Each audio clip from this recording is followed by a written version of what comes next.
Hey folks, retired old soldier 1987 here. Last we talked, I had considered quitting my very first sergeant position, and that was Alpha Company 256 Combat Support Hospital. It was tough. It was a lot. It was a lot of people. It was a lot of soldiers. It was a lot of personalities. It was medical folks trying to play soldier. We had some medical folks that were more like a soldier than the other ones. Some that thought they were there for a 9 to 5 job. Nature of the beast with medical folks. That's okay.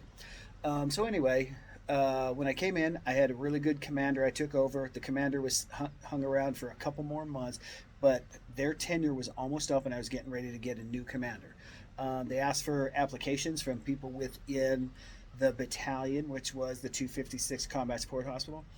I don't know how many applications they got. I don't know how many people applied, but the commander I got was a nurse, was inexperienced as a soldier, was inexperienced as a commander, was inexperienced as a leader. So it made things a little bit tough. Actually, it made things very tough.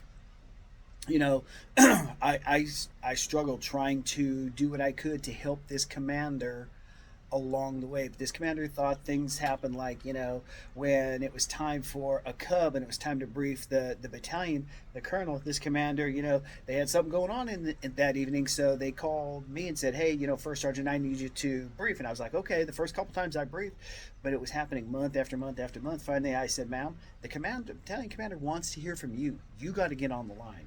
So she tried to push it off to the UA. Hey, UA, Mr. So and so, I need you to get on the line and brief. And the UA is like, sorry, that's not my job. You brief your battalion commander. We finally got the commander to do that, and metrics were big back then. We're getting the metrics moving in the right order, but there was just a lot of stuff, a lot of little stuff here and there that it was tough. And I was doing my best to mentor, but I can only do so much. I can only explain the right way to do things so many times. That person has to take advantage, take the bull by the horns, and do the right thing. And I'll get into that more with our next video, but that's where we were, probably after about the first 6 months of our tenure. Hey folks, if you like the content I'm putting out, if you like what you're seeing, if you like what you're hearing, hit that like button, subscribe to my channel, tell your friends about my channel, drop some comments down below, let me know what you're thinking, and until my next video, have a good one.